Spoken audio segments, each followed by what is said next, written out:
Hi, this is Ken Parker welcoming you to another episode of Common Ground, the Policy Roundtable, where we bring together a panel with diverse views on issues of concern to Newton residents and try to hammer out some of our differences. For those of you who are new to our show, let me introduce the format. First, I introduce a topic. Then we go around the table once, with each panelist expressing a viewpoint. I then select the two panelists who disagree the most strongly and ask them to speak directly to one another in hopes of finding some area of agreement. At least that's the way it usually works. Tonight, we have a special treat. You know, of course, if you're a regular Common Ground viewer, that we strive to deliver exactly what our audience wants. And what our audience has demanded, and we are delivering tonight, is more Amy Sangiolo. Because we've had Amy on for interviews a couple times before, and we've gotten tremendously positive response. So, you know, we aim to please. And so I'm pleased to announce that we've got an entire hour with Amy tonight. Thank you so much for coming on again. Thank you for having me, Ken. So there's so much to get to, but first, for our audience knows you, of course. You served on the Newton Board of Aldermen and I guess City Council after the name change for how many years? 20 years. 20 years. And of course, you were an alderman at large, a councilor at large from Ward 4. Mm-hmm. During that time, you chaired the Programs and Services Committee, as I recall, for some of that time. And right. I was vice chair of the City Council or the Board of Aldermen. Vice president, right. Right, yes, for 2 terms. I remember that, and you did a fabulous job. Thank you. I was on the Zoning and Planning Committee for 18 and didn't years. You chair the Community Preservation Committee for a while? When too? it first started, I did. Yeah, great. And then we'll even be talking potentially a little bit about some community preservation related issues tonight because our topic is sustainability in Newton. Not just budgetary sustainability, not just environmental sustainability, but also fiscal, and other kinds of sustainability, every kind of sustainability in the city of Newton. So one of the types of sustainability that we'll talk about, in addition to your public service there, you also did something else a couple of years ago. What was that? You were knocking on a lot of doors, appearing on I ran for mayor. Oh, that's right. I knew you did. I did. You know, and you did very well. You did the same as I did, which is a bronze medal, which I'm very proud of. You know, 3rd place finish. But you know, but you raised a lot of issues, and so thank you for running, Amy. It's a huge amount of effort and time and energy and putting yourself out there, and so it's really an invaluable service you did by raising those issues and getting people involved. So thank you very much. You're welcome. So we've got a lot to talk about, obviously. So let's dive right in. Let's start with the environment because that's the first thing people think of a lot of the time when you talk about sustainability. Newton is, of course, historically known as a leader in the environmental field. We've been a Tree City USA, and of course, back in the 1970s, we're a pioneer in recycling of colored glass and newspapers, and for many years, we were like #1 in the state in recycling, and in each time there was an innovation. It usually started in Newton and then spread maybe like to Brookline or Lexington, and then the rest of the state kind of caught up a little bit later. So on the environmental front, there is a new wave of, I guess, what I'd call regulatory environmental action, where there are restrictions on the kinds of substances that can be used, substances, containment units, I guess you'd call them. I'm thinking about, of course, the ban on single-use plastic bags that the city implemented a couple years ago. Mm-hmm. And were you still on the council when that passed? Yes. I believe either I was chair of the committee when we were discussing it, or I had just stepped down as being chair of the committee. Of the Programs and Services Committee? Yes. So we had a long debate about whether we should have a fee on plastic bags versus having an altogether ban on plastic bags. We ended up coming up with a ban on a certain millimeter thickness. Right, thickness of the plastic bags, and no fee on paper bags. So which I was remember disappointed. there's recently some controversy that the Newtonville grocery store, the Shaw's or Star Market, depending on who you ask, they don't even know themselves what it is. You walk in there, it's a Shaw's one place and Star Market another place. But that store started using very thick plastic bags, or thicker, claiming they weren't single use. And I believe in this latest change, that loophole was closed. Yes, yes. I believe the new plastic bag ban changes the that loophole so that it no longer can you use those thicker plastic bags, even though I have seen people reuse those plastic bags. Instead, I believe that the ordinance calls for a fee on paper bags as well as... That went into effect then? It did not go into effect yet. I believe it's Programs and Services Committee voted it out, but it's still in the Finance Committee. So it hasn't actually passed the City Council. It has not passed the City Council. But to be clear, this is actually the paper bag issue. It's interesting. Our current mayor, who was then, of course, a councilor, expressed concern about the plastic bag ban because she brought some research. I remember attending that meeting where she talked about her concern that that would drive people to use more paper bags, and that paper bags were also bad for the environment, even if they weren't quite as bad as plastic bags. And we had that long discussion and debate within the committee, but the committee thought we should take smaller steps and eventually move forward with a paper bag ban, which, I'm sorry, a paper bag fee, which I think that's the desire of the council. What are they talking about, a 5-cent fee? I think it's a 10-cent fee. 10 cents. So that might be a significant disincentive to people. It's interesting, though. People don't like to pay a penalty extra, but seem to be less motivated by a discount.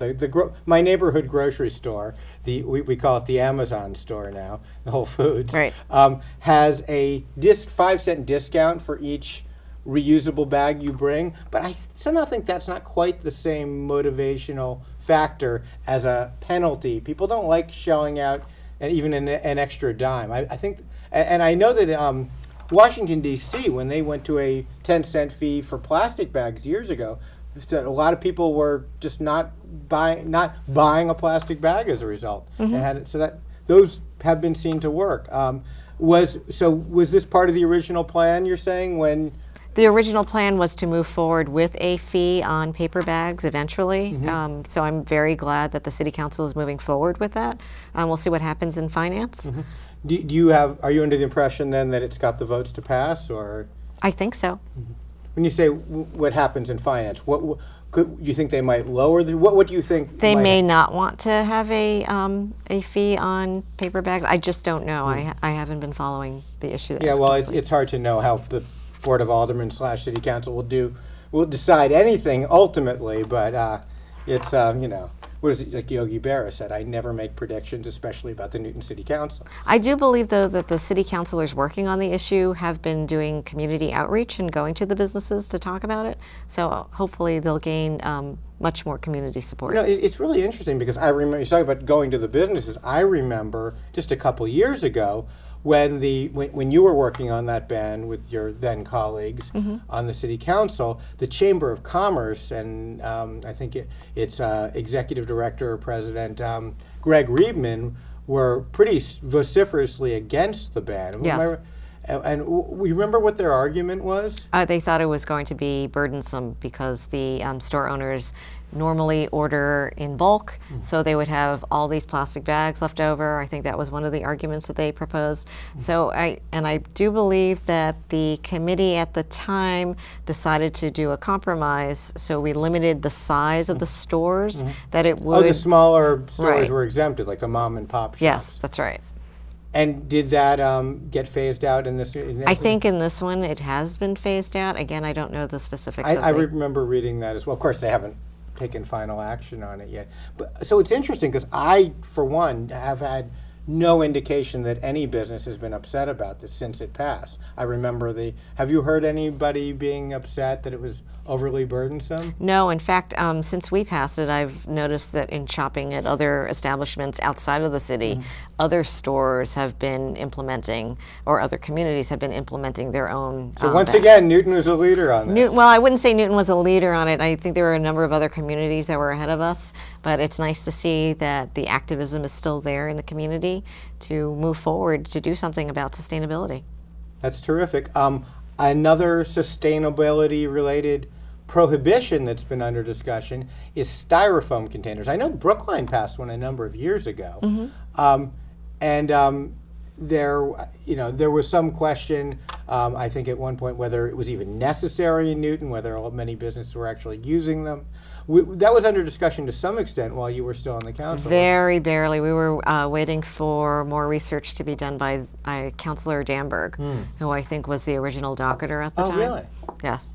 So I think together with Councilor Leary and definitely Councilor Norton, they've been moving forward with it and working with the Solid Waste Commission, particularly with Sun Wukong, who is a member of Green Decade. They were able to craft an ordinance that successfully passed the City Council. And do you know when that goes into effect? I don't. So it's fairly soon, though. It's this year, I believe. I think so, and I think there's still outreach to the business community. So this will mean that takeout food containers, for example, coffee cups. Well, of course, Starbucks already uses paper cups, but Dunkin' Donuts. Dunkin' Donuts, yes, definitely. But I think nationally they've decided to phase out on using the styrofoam cups, which is good. Yeah, that's terrific, right. And probably in part due to they want to standardize, and if enough communities prohibit them, they're probably prompted to do that nationally. Right. I believe that there are 37 communities in the Commonwealth of Massachusetts that have passed some type of styrofoam ban, which is good. It's promising, but just like with the plastic bag ban, it really should be on a state level. But I'm glad to see that local activists are moving forward to do something locally until the state can act. This is the kind of thing that if enough communities do, the state sometimes follows. My first initiative when I was on the then Board of Aldermen was a smoke-free Newton ordinance. At that time, there was smoking in restaurants and bars and stores and city buildings. There was smoking in City Hall when I was first on the council in '92. And we passed our ban, and Brookline passed theirs, and I think Norwood passed theirs. And you get to a critical mass of communities, and then the state passed a statewide one, basically modeled on what we'd done in Newton. Well, I hope you're right, because I know that Lori Ehrlich is hoping to finally pass, I think it's their 6th time filing this legislation. Is she a state statewide legislator? Yes. Lori Ehrlich, where is she from? That I don't remember which. Well, I guess Newton residents who are concerned about this can call our wonderful local state legislators, Ruth Balzer, Kay Kahn, Cindy Cream, and ask them to support the Ehrlich bill on this, I guess, if that's pending before the legislature now. Other than that, there's I have a pet peeve, Amy, I want to share with you. Okay. On the environmental front. So you were on the Board of Aldermen with me in 2001 when we got the ballot question passed to implement the Community Preservation Act. And you, of course, were the first chair of the Community Preservation Committee after it was created. And there were 4 purposes that we were using this 1% tax surcharge, which was then being, I think, 100% matched, but now since it's dropped since then. But there were 4 purposes for it: historic preservation, open space preservation, affordable housing, and recreation. And so originally we talked about having a policy in the city of trying to make sure that a significant portion of the money went to each of those 4 things. And early on, we did some very significant open space acquisitions in the city, including in Kessler Woods. Right. And we did some significant work on parks. And since then, it feels to me, and I haven't done a statistical analysis, that there's been a big skew away from open space preservation with the money. And I know you've been active with environmental issues. And you ran for mayor, so you've been much more on top of these. I haven't been an elected official in the city in almost a decade. Am I wrong about this? I mean, talk me down. Are we on course to acquire open space, or am I? I think the amount of open space that we're looking at is very limited. Certainly Webster Woods is the main critical piece that I think people are hoping to acquire, or from what I understand, possibly getting a conservation restriction on. Yeah. So to me, that's not the same thing, though. I mean, conservation restrictions are wonderful, but there's something about public land. As someone who spends a lot of time in national parks and national forests, I like to think this is land we own as a community, as a national community, and something that is dedicated to the public forever and owned by the public. To me, having private land that you have a right to use just doesn't feel the same. And I think as a practical matter, even if you think about our parks in the city, they're publicly owned pieces of land. I'm not sure why we can't acquire some of that to expand the existing Webster Woods that is municipally owned. Well, I don't disagree with you at all. I would recommend, if it is a possibility, that we do look into acquiring Webster Woods.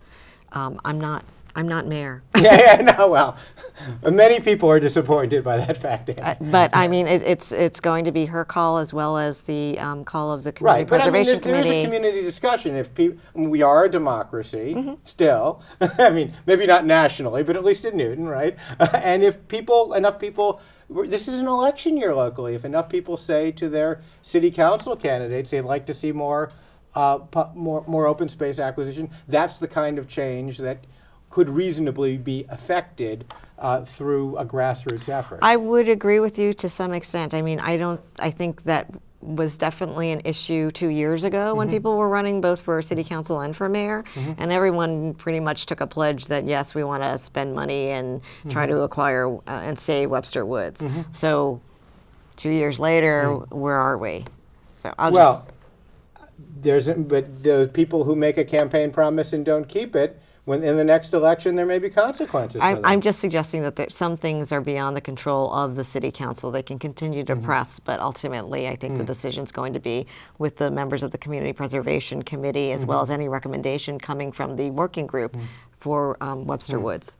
And I think you were mentioning earlier there may be other lands that the city might look into. So as you'll recall, we have so many wonderful documents in Newton, right? We have studies and commissions. I mean, there was the Needham Street Task Force and the Newton Center Task Force, and I served on the Crystal Lake Task Force. There's been a million of these task forces, committees, commissions. There was the Village Study, if you want to go back even farther.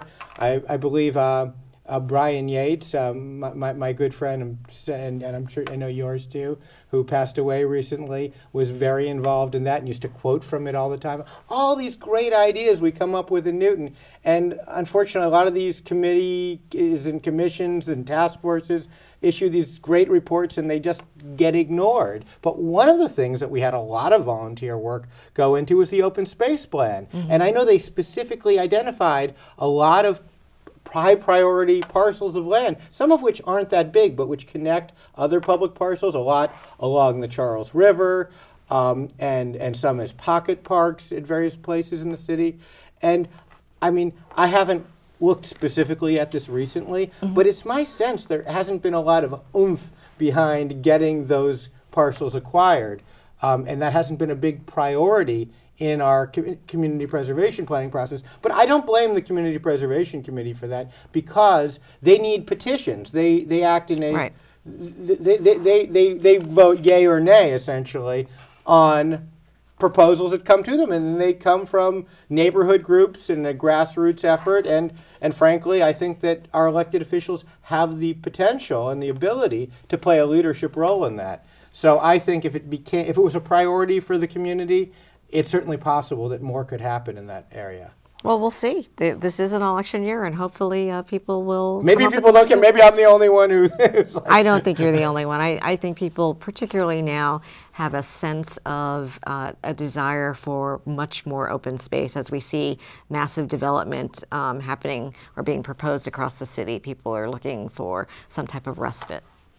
That's a perfect segue, Amy, to our second topic. Oh, which is? Well, I don't know. What is our no, obviously, you're talking about massive development in the city. So one of the things that we've had a lot of discussion in this community over the years and around this table, and you and I have talked about before, both as colleagues on the Board of Aldermen and also on the show and in other venues, is what kind of development Newton needs. What would be best for Newton's long-term health? And so to me, in other words, what would sustainable development look like? And so there's a couple types of sustainability. There's sustainability for the infrastructure and for the quality of life. Like, you don't want to build so much that you don't have the roads and the schools to support all the units and buildings you've created. And then the other piece of it is fiscal sustainability. You have a healthy budget to pay for all the services? And frankly, do you get enough tax revenue to pay for the demand that's created by that growth? And so the math here always struck me as being very simple and often ignored by policymakers. I don't think this is just a Newton problem, by the way. I think this happens all over the place. But the math was very eloquently described by a group called the Blue Ribbon Commission, which was chaired by Professor Malcolm Salter of the Harvard Business School, I believe. And it was vice chaired by very smart person named Ruth Ann Fuller, who of course later went on to be a city councilor and mayor of Newton. And they put it so concisely way back in 2007. They have one of their major recommendations of their report, and anyone who's interested can go back, and it's still on the city website. I just downloaded a copy today. But they talk about the Newton not having a sufficient balance, not an inadequate percentage of commercial tax base. And so they did an assessment of Newton compared to other communities, and so they talk about how can we increase our commercial tax revenue. And then they had some recommendations on how to do that. And they talked specifically about the Needham Street corridor and how to get more commercial development there. And they talked about a couple of impediments in terms of lack of available parcels that could be put together for meaningful large-scale commercial property. And they talked about the zoning bylaws and permitting procedures. But ultimately what their goal was to increase, or one of their major recommendations was to increase essentially the ratio of commercial to residential property in Newton, because commercial properties are rateable and residential isn't. In other words, commercial property generates more tax revenue than it consumes in services, whereas residential is the opposite and consumes more than. So to have great schools, to have great services, parks and rec and fire and police and all the things we care about, you need either very high residential tax rates, which I don't think we wanted to do and squeeze people out of living in the city, or you need a good, strong base of commercial development. So my question, Amy, and again, I please talk me down here if I'm panicking for no reason, is I read about the developments that are proposed for the Washington Street corridor, for Needham Street. And by the way, the Blue Ribbon Commission specifically cited Needham Street as the number one commercial area with the most commercial area then and the most growth potential in the city. And I see that they're talking about building, and I say I'm going to look at the actual number, because I always think I must be exaggerating, like and I don't want to exaggerate even by a single square foot or a single unit. So they're talking about 800 residential units, and this is on the one parcel on Needham. This isn't citywide. 800 residential units on one parcel that is essentially the Marshalls Plaza and that area, I think over to what used to be the piano mill.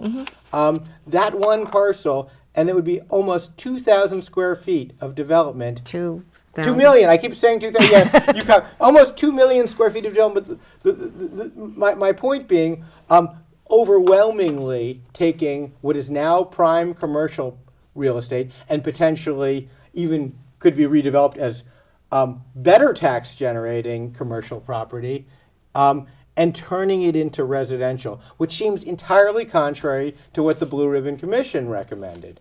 And so am I crazy to be worried about this? Well, I think there is pause. People should be concerned. We are looking at, we keep hearing that there is the housing crisis here in the greater Boston area. And I am certainly a believer that Newton needs to do its part to, help help that as much as we possibly can. But we're talking about creating a mini city, not just on the Northland parcel, but also on Riverside parcel, which is looking at 1 million plus square feet of development with, I think, 670 units of housing. And you're absolutely right. The focus has shifted from what the Blue Ribbon Commission had recommended to the city back in 2009 to help us get on even footing. Again, remember, we were facing tough financial situation there with the looming the OPEB liabilities that we have, which we still have. So right. that's for our audience. That's OPEB is other post-employment benefits, and what it is it's pension and healthcare liability for retirees. And we have something around, I believe, an 800 million with an M liability on our city books. So this happened, I think, maybe about 10 years ago. The city's net value went negative. So we have our assets are less than our liabilities, at least on an actuarial table. Not to Seti Warren's credit, I mean, we do have a plan to eventually get there, but it's like a 30-some-odd year plan in order to tackle that. As I recall, it was backloaded, so none of the pain had to be felt while he was mayor, too. So, I mean, I'm a little skeptical about whether there's the political will to put the money into that. Fund that plan. And apparently we're still continuing on that same course of action. I haven't seen anything significantly different. But again, going back to what the Blue Ribbon Commission had recommended, you're absolutely right. They recommended that we focus more on commercial development here in the city. Again, haven't we done exactly the opposite, though? It appears that we are more focused on housing as opposed to commercial. And it's unfortunate because as we've discussed in the past, residential development obviously is going to have a greater fiscal impact on us in terms of city services, whether it's police, fire, schools, roads, the whole infrastructure. So yes, we should be concerned about what kind of fiscal impact these large-scale developments will bring. That's not to say I am opposed to mixed-use development, because I think a right-sized mixed-use development could work. Is this even? Can you really even call this a mixed-use development when it's overwhelmingly residential? Though, I mean, there's just the percentage of this proposed development that's commercial is minuscule. Yes. So out of a 2 million square foot development, 180,000 square feet of office space, and 115,000 square feet of retail space, which, as I understand it, wouldn't all necessarily even be retail space. They're defining that loosely. Right. But even in a best case scenario, you're talking about maybe 15%, as opposed to what I always thought of as mixed use in a commercial district would be, the vast majority of it would be commercial with some upper story residential above commercial uses. Right. But, to play devil's advocate, we've heard so much about how if we're looking to attract the larger businesses, the larger businesses are looking for areas where there is both residential, the ability for their workers to live, work, and play with a very small commute, right? So I look at but see, the indicator of that I would use, Amy, is what are commercial rents like in Newton? In other words, if commercial rents were really low in Newton and people couldn't rent their commercial spaces out for anything that was a reasonably economically viable number, then you might go, oh my gosh, they're having a real problem. But I mean, as someone who's looked at office space in Newton, it seems like they're doing okay. I mean, is that really a problem? Well, I don't know what I don't pretend to know what the commercial rents are right now in Newton. But I just the other day I've been going to Wells Avenue for physical therapy recently, and I keep passing by PTC, and PTC's has decided to move their operations over to the Seaport. It's a beautiful office building. I think they were the largest tenant in that building, and it remains vacant.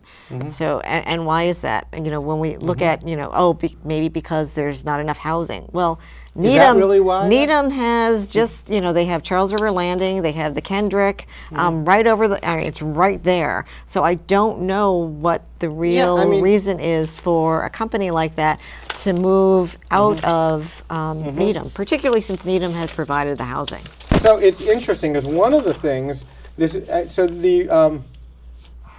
Blue Ribbon Commission did this benchmarking report, and they did look at other area communities, And Newton was, if you looked at our commercial assessment as percentage of total, we were at 9.7%, which was more than Arlington or Belmont, but less than, about the same as Brookline, and far less than Framingham, Lexington, Natick, Needham, and Wellesley even. And I don't think of Wellesley as a particularly densely commercial community. And I know that Needham since then has expanded its commercial tax base. Waltham was way ahead of us, and they're not one of the benchmark communities. I guess they weren't considered part of our sample, but they're a neighboring community. Well, it would be interesting to have an updated table to see where we are at now. That's a great idea. Would you volunteer to? I could do that in my spare time. I found it interesting to recently learn that the Wellesley Office Park, which is probably part of that, they're looking to split off part of the parcel and develop, I think, 600 units of housing. Interesting. On that site. So yeah, I know that in Needham they've very aggressively done a lot of commercial development, which has of course been good for their fiscal sustainability. Right. But they've also done their fair share of adding housing units I mean, as well. I don't think anyone's suggesting, at least I'm not suggesting, that housing shouldn't be part of the plan. It just seems to me like there should be some balance, and I'm wondering whether we have struck the right balance at this point. Well, we'll see what the city council thinks. Yeah, well, I mean, that's another thing is the this zoning proposal that they've got that I know they've put on hold now till next year, till after the election. If I were cynical, I would think that was why it was being put on hold. But you're not cynical. No, not at all. No, I'm not yet. I'm getting there, but not yet. I'm not cynical yet. That plan basically allows residential by right, does allow residential by right in commercial districts, which is something Newton has never done before. So without going to the city council for a special permit, you can take what was a property that zoned commercial and put large numbers, big apartment buildings in it. And that to me sounds like a mistake unless there's something I'm totally missing. You can't, and I'm not, by the way, I'm not suggesting that we should do the opposite either, and in residential neighborhoods put commercial in, but I think zoning exists for a reason. You pick areas of the city and you say, this is a good place for commercial, this is a good place for residential, this is a good place for mixed use. And to say, not wherever you are, go ahead and put some residential in, or put a lot of residential in, that sounds like it's undermining the sort of contract that you have with people when they buy into a community and they know what they're going to have. I mean, as a person whose business is located in Newton and who lives in Newton, I like having other businesses that support, not just restaurants, but there's a lot of different services that one wants to have conveniently located. And obviously, in a changing economy, there's some things that are just going away. There aren't as many hardware stores. Still plenty of nail salons. I always get my, just kidding. I've never been to a nail salon. But there are certain service businesses. And banks. Banks, they're thriving too. I do use banks. But but it seems to me that we haven't been as proactive as we could have been in promoting the kinds of businesses that Newton residents want and preserving places for them that are economically viable for them to exist in. You've obviously talked to a lot more people running for mayor recently. Am I an outlier in this? Do other people care about No, this? I don't think you're an outlier, but I think that there is this new train of thought that, not only is this a way, this new zoning reform, is this a way to help with the housing crisis and also help with affordability, but also a way for environmental sustainability. As we have more residential areas in business locations, the need to get into a car might be reduced. I don't know whether that will actually work or not, but I think that is also behind the concept, and that's why mixed use is such a big... So one thing I wonder about when people talk about housing, what I always thought, we used to talk about back in the days when I was on the city council with then Board of Aldermen, with Ruth Balzer and Sandy Schick and Linda Jordan Krause, the watchword, they were big advocates for affordable housing. I feel like that adjective is getting dropped in recent years, and people are just, any housing is good housing, even these massive luxury units. And if we want Newton to be affordable for another generation of people who grew up here, or for workforce housing or anything else.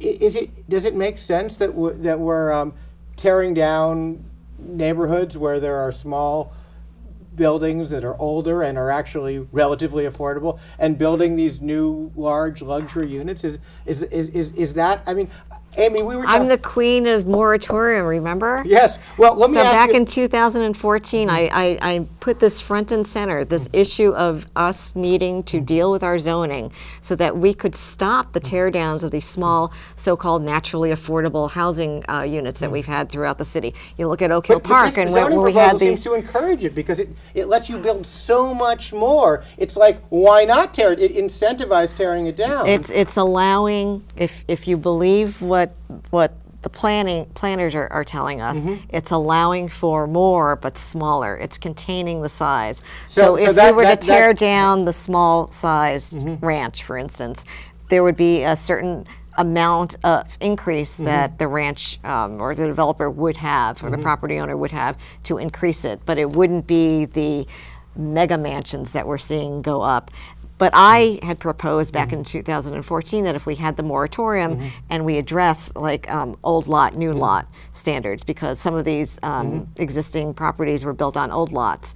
So if they were pre-1953, then you don't have the same or the newer, bigger setback requirements that you have now. So there are a lot of things that we can do without doing this entire zoning reform if we want to address that specific issue. But they're looking at addressing a whole host of issues in this. So just on the topic of that zoning reform for a second, I want to point out that while it has been said by some advocates of the zoning reform effort that it would not allow massively greater size development, my colleague Nathaniel Lichten and I, we sat at this table and went through it, did an analysis of the proposal, zoning district by zoning district, and in fact, it's tremendously variable in what it allows. So in some places, a homeowner's house becomes, that they currently live in, becomes non-conforming under zoning, and some other places they have to build less than is already there. But in some places, they can build 6 times as much. Right. I mean, and more dense. Yeah, 6 times more dense. And if you're in one of those places, you're under a huge economic incentive to either redevelop it yourself or more likely sell it to a developer who will put in a 6-unit apartment building where your single-family house is, because they can do it by right under this. Actually, I thought certain districts would allow 20-unit apartment buildings. Yeah, well, I'm trying not to talk about the extreme cases. I'm talking about, cases, throughout the city where there are much denser developments that would be allowed. And I'm not saying, and again, some properties this wouldn't happen on, but it seems like they're in a sort of random array of many, many properties, but say the majority of properties, there would be an incentive to tear down and build, and we would end up with a much denser community. It would radically transform Newton if it were to pass.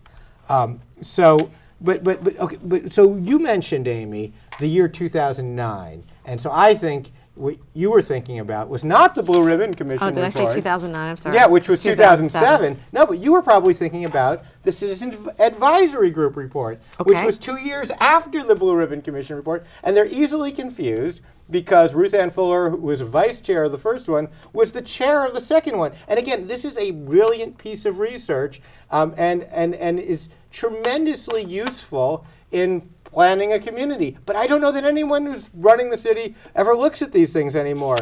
The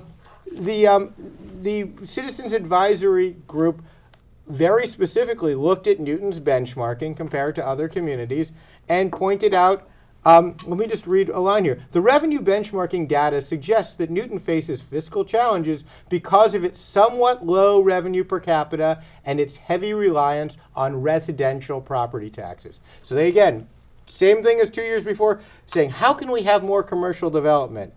This data raises questions of whether there are ways to increase revenues within the constraints of Newton as a highly built-out city, and to see if Newton is maximizing the taxes from commercial and industrial properties. This is the theme of that report as well. So again, in terms of fiscal sustainability, this is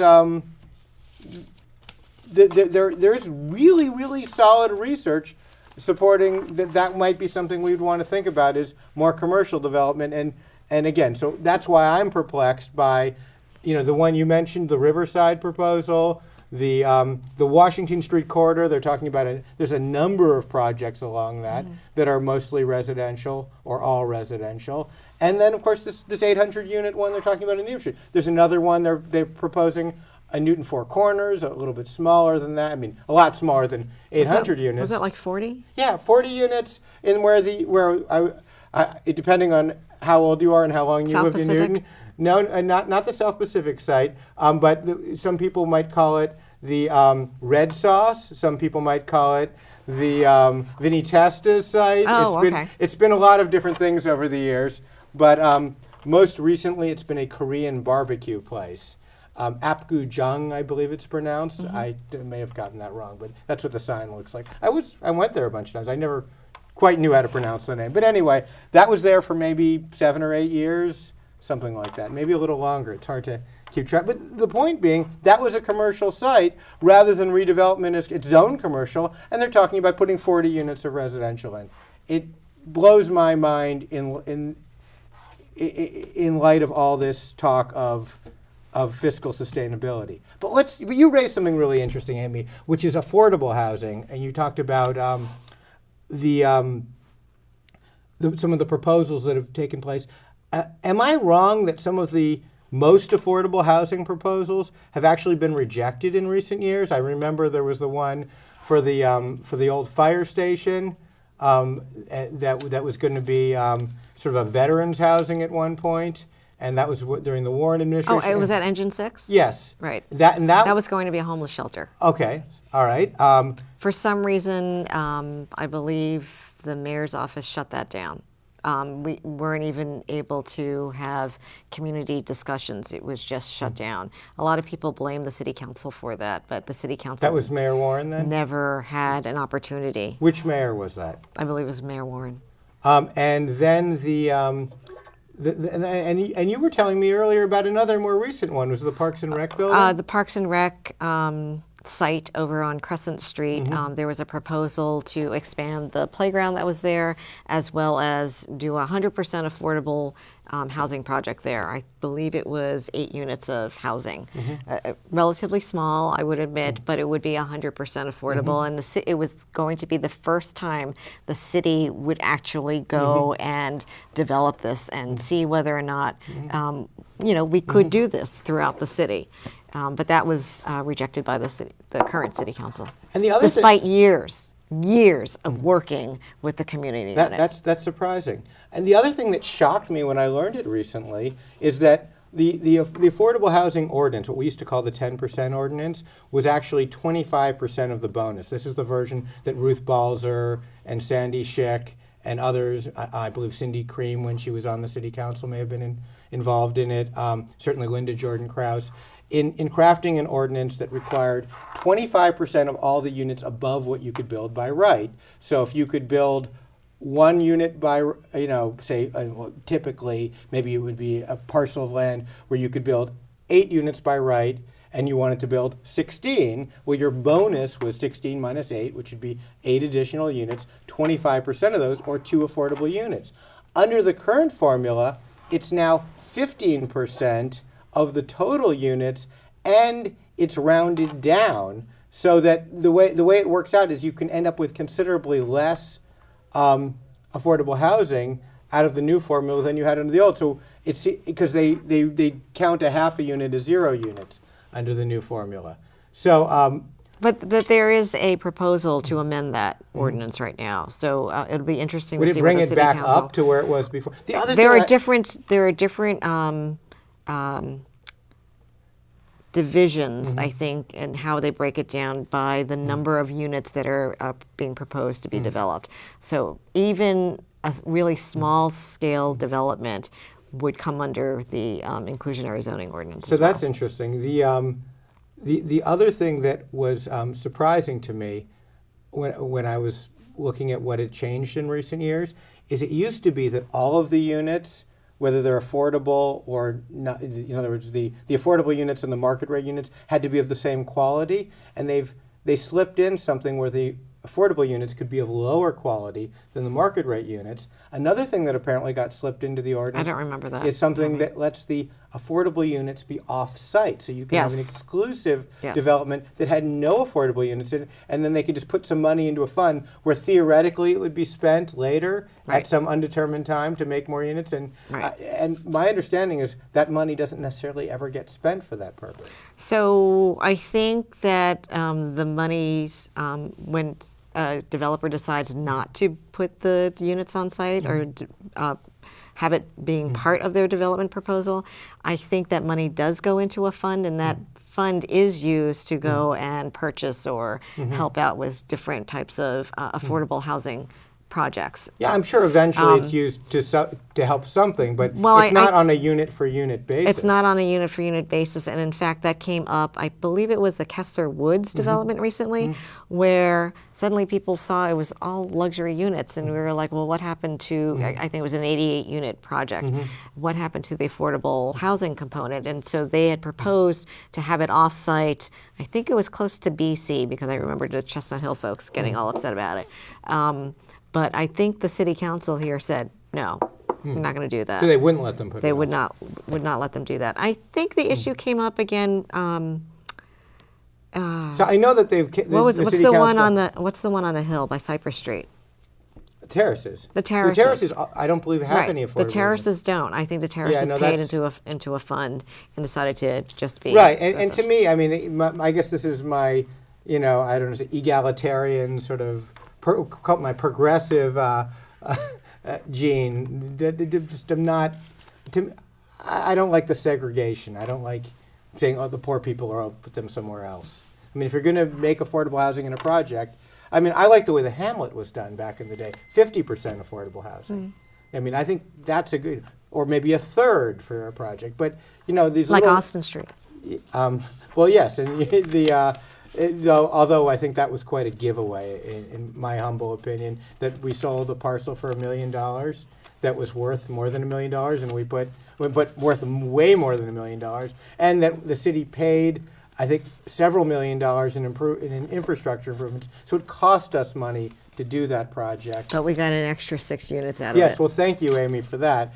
But I think with better negotiating, not blaming you for this, I think we could have had a much better project. Oh, I don't disagree And by the with way, you by at all. selecting a different developer from that pool. I don't disagree with you at all, but I think by getting those extra units, it will be a better project. But we'll see. Right. Although I'm going to say, the last few times I've been at that Newtonville grocery store, whose identity I can't quite tell whether it's a Shaw's or a Star, that new building is pretty ugly. Maybe it's because it's not finished. I think in part it is not finished. It's a different type of construction. I think it was modular. It came in Maybe boxes. it'll look better when it's but done. I think a number of my former colleagues, as well as myself, were surprised by how small the plaza is. I think seeing it to scale as we're seeing it now, as it's unfolding, it definitely does look a lot smaller than what was what it promised. reminds me of is those very boxy. If you go to the Beacon Street entrance of Cold Spring Park, just to the east, in other words, towards Newton I know what Four you're Corners, talking about, right. There's someone actually. This is really funny. It's on my jogging route, so I noticed that someone, I guess, vandalized the sidewalk in front of it. But people sometimes write in the cement when kids do this kind of put their initials in. Someone wrote White Castle in the sidewalk Because it looks like because White it looks House. like it, but I don't know what it. I mean, It's very boxy, it's very modern, It it is doesn't that seem modern to- to me? Then I guess I don't like that kind of modern because I don't think it doesn't look contemporary to me. Like I don't know. Not that I'm an architecture. I believe that was a expert. by right development.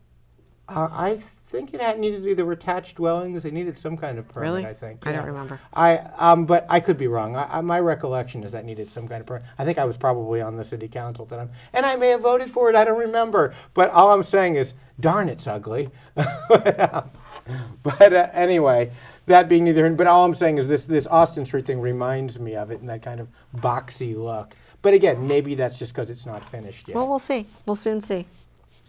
Anyway, Let's talk about another kind of sustainability in Newton, the infrastructure sustainability. And this is another thing that that there's been this perplexing discussion. I say perplexing because I've heard people saying, well, there's nothing wrong with, I mean, this is the logic, with approving large-scale residential developments because our schools won't be overcrowded next year if we do this.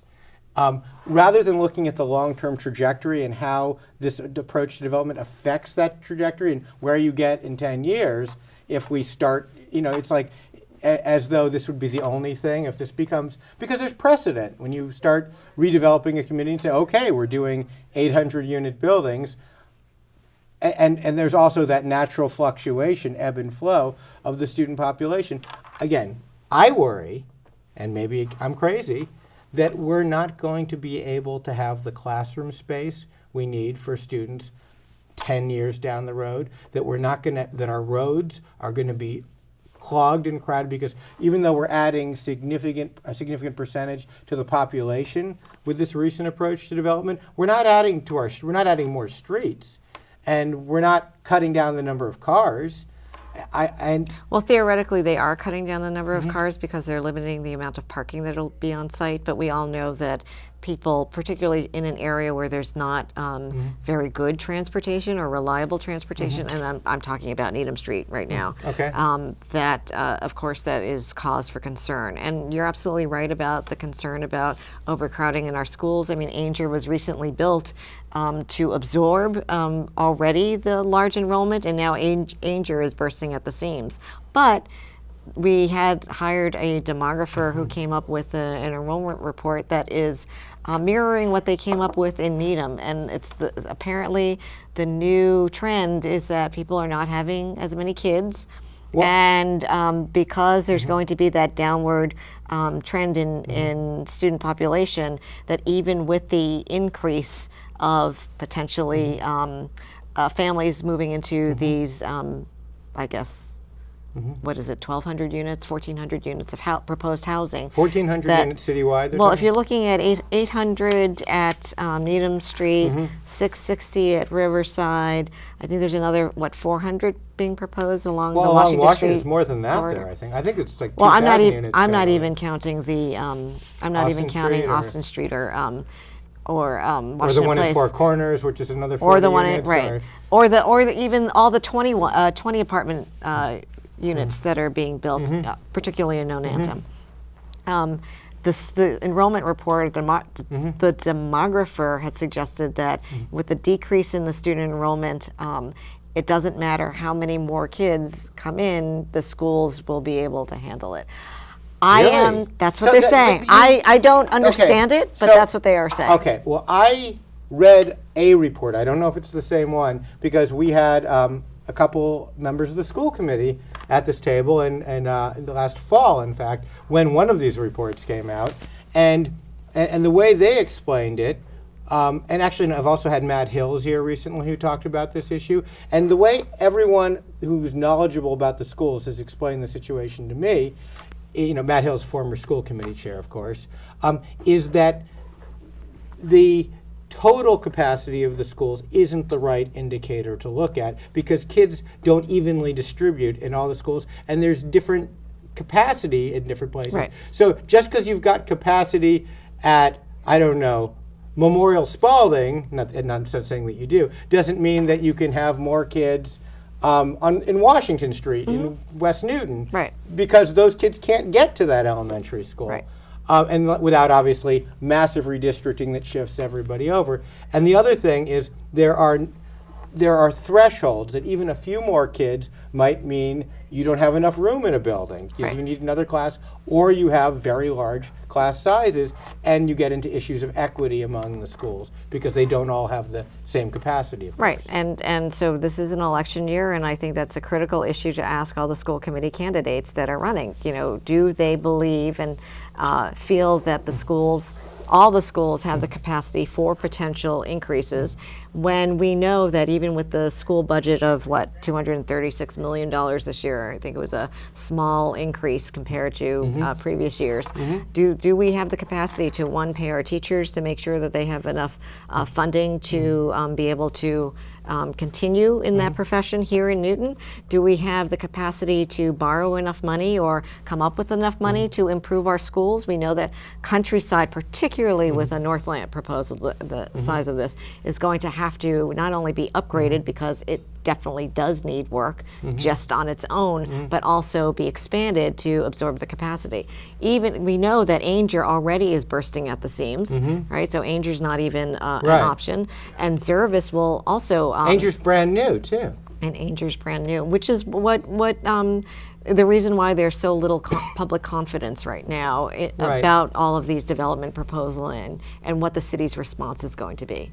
Yeah, no, I mean, one thing that's been very upsetting to me is I feel like there's been a disingenuous characterization of these reports, because the report, as I read it, was very nuanced. It said it's not going to be an immediate crisis if we approve this year, but it could cause problems in the future, and it combined, we're not taking into account other projects. And so if you read the actual analysis that the school committee commissioned, it doesn't say what people have been saying that it says. I feel like it's the Bill Barr effect. It's like Bill Barr summarizing the Mueller report. I'm not, yes, it's true that Mueller didn't say that Trump obstructed justice, but he sure as heck laid out the case for it, right? I feel like the school committee didn't say we are in deep trouble if we continue down this path of development. But I think in those numbers, it tells the story that we really need to reconsider the rate at which we're adding residential development to the city. Well, actually, I would go one step further, and I would think that given the potential for all of these development proposals, there could be mass fleeing of a lot of the baby boomers who were looking to remain in the community, who may not want to remain in the community anymore.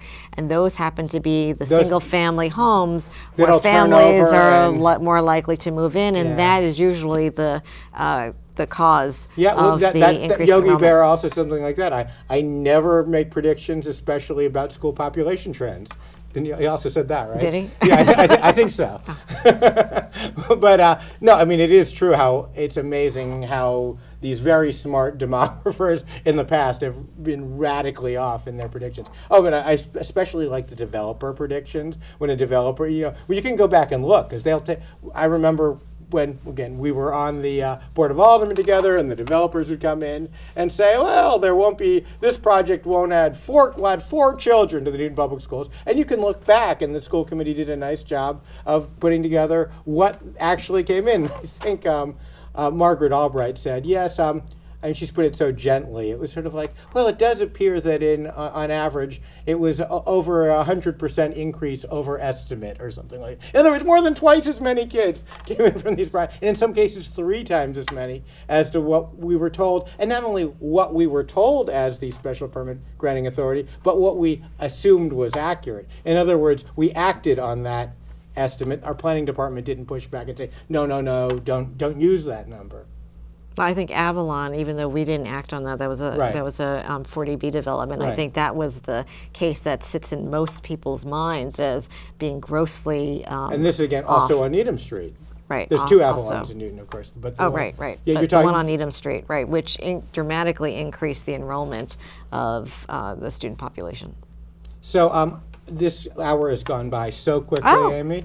But we see if I squeeze in one thought on that. Were you on the city council when the Stop and Shop proposal came No, But, I was not. Okay, anyway, well, I had a point about that. But thank you very much for coming on the show.